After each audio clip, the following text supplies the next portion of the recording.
The Shabbat right before Purim every year is one of the few Shabbatot, one of the few Shabbats a year that actually has its own name. The name of this Shabbat is Parsha Zachor, or the week of the Shabbat of memory. And not only is this one of the few Shabbatot a year that has its own special name, but it's actually, according to Jewish law, the Torah reading for this week is the only Torah reading that is actually mandated under Jewish law, as opposed to it just being a custom. And so I wanted to read the reading of Parsha Zachor and then attempt to discuss some of the deeper foundations of why perhaps this 3-verse Torah portion, this really short, really dense, and somewhat enigmatic portion, becomes so central in our tradition. Zachor et asher asa lecha Amalek baderech b'tzeitcha mimitzrayim. Remember what the nation of Amalek did to you along the way when you were coming out of Egypt. Asher karcha baderech v'yiznav becha kol hanechshalim acharecha ve'ata ayef v'yiga v'lo yira Elohim. When you were worn and weary, they met you on your journey and attacked all of those in the back. They had no fear of God. V'haya b'haniach Adonai Elohecha lecha mikol oivecha misaviv ba'eretz asher Adonai Elohecha noten lecha nachala l'rishta timcha et zecher Amalek mitachat hashamayim lo tishkach. When finally the Lord your God gives you rest from all the enemies surrounding you in your land that he is going to give you as an inheritance, you shall make sure to blot out the name of Amalek from under heaven. Do not forget. These 3 verses, which appear at the end of the 25th chapter of Deuteronomy, have multiple questions surrounding them. First, we have a textual question. There seems to be a textual problem with these verses. There's a contradiction. In the beginning, it says, after God gives you rest from all your enemies, then you should go focus your attention on Amalek, one of your enemies. Which one is it? Is this after all of the enemies are taken care of? Or is this a prescription to take care of a specific enemy? The difficulties go beyond textual. We know that there is an immense moral question in Parsha Zachor. The idea of wanting to wipe out another nation, known as genocide, is perhaps one of the worst crimes known to humanity and throughout the history of the world. And then there's, of course, the ultimate irony and paradox of Jewish tradition so badly wanting to blot out the remembrance of Amalek, and then subsequently every year reminding the world of them. This is almost as if someone says, whatever you do, don't think of the color red. And of course, the first thing that everyone does is think of the color red. If we didn't every single year remind the world and the Jewish community of this nation called Amalek, probably nobody would have remembered them for the last 2,000 or 3,000 years. So in the late 19th century, after the Enlightenment, after the Haskalah, teams of biblical historians and archaeologists began to scan ancient Israel and the wider Levant, looking for archaeological artifacts and proofs that can help put together a more complete picture of the biblical narrative. And teams of archaeologists spent generations and decades, and scholars spent times digging all around the Sinai, digging all around Israel. And they found a whole variety of fascinating stelas. They found a whole bunch of papyruses, and they sort of were able to put back together a picture of what life might have been like 3,000-4,000 years ago during the biblical period.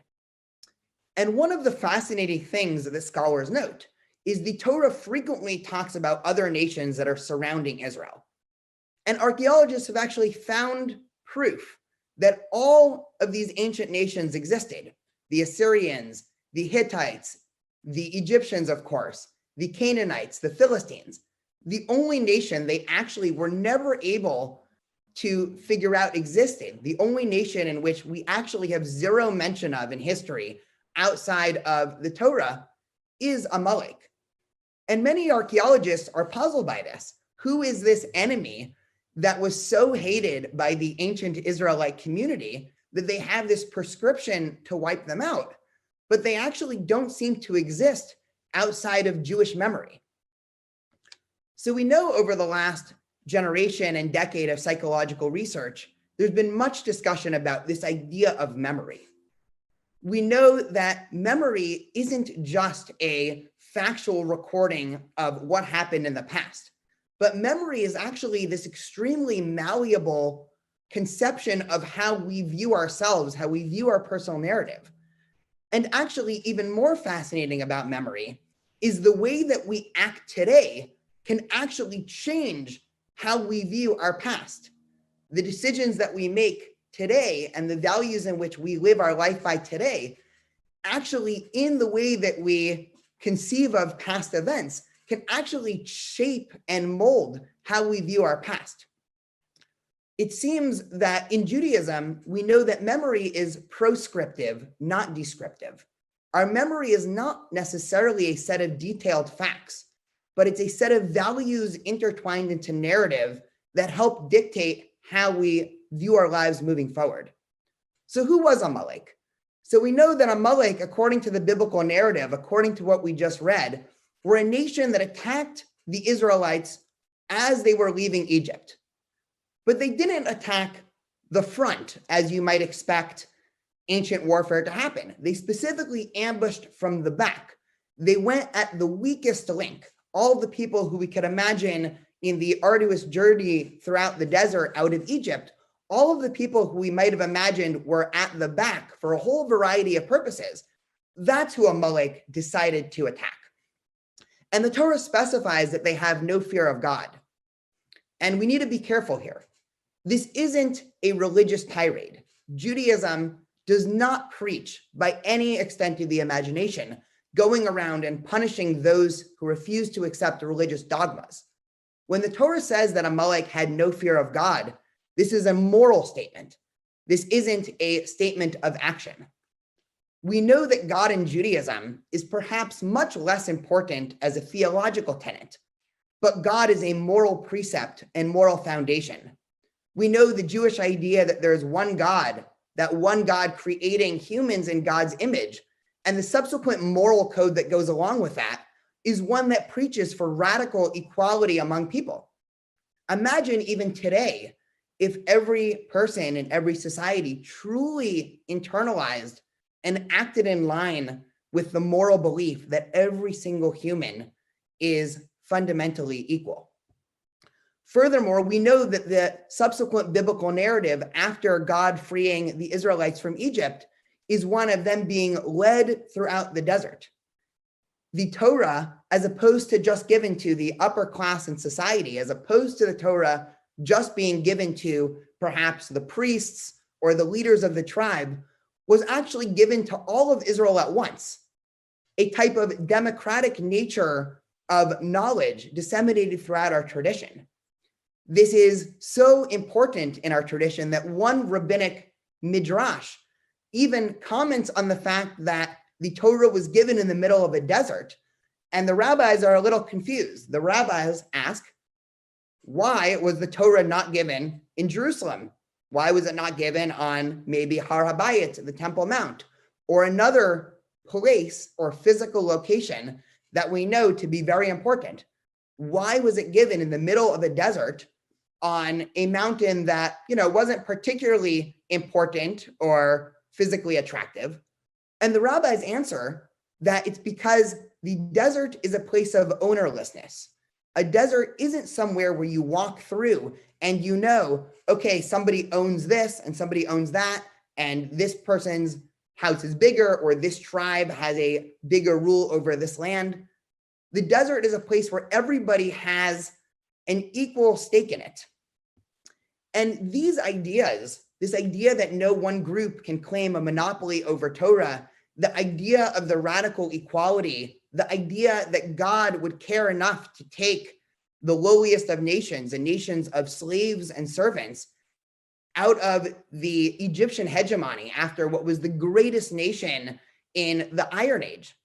Amalek and what Amalek represented couldn't stand this.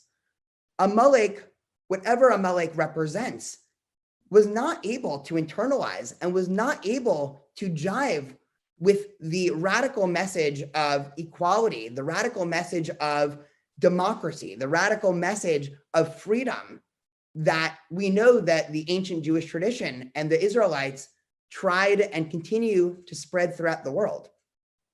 Biblical etymologists try to figure out what Amalek comes from, because given that we haven't found Amalek in any ancient sources but the Torah, it's actually really hard to deconstruct what the word means, what ancient language it was written in.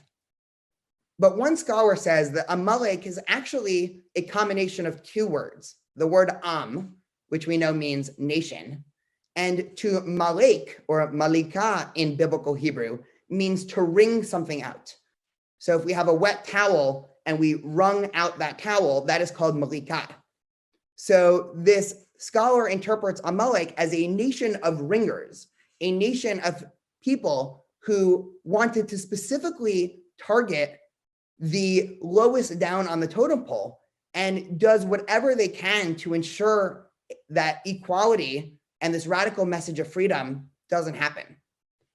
We know that when it comes to history, history is a set of facts. History is an academic discipline. But when it comes to memory, when it comes to the Jewish idea of Zachor, memory is values. History is geared towards the past. It's backwards facing. But memory looks towards the future.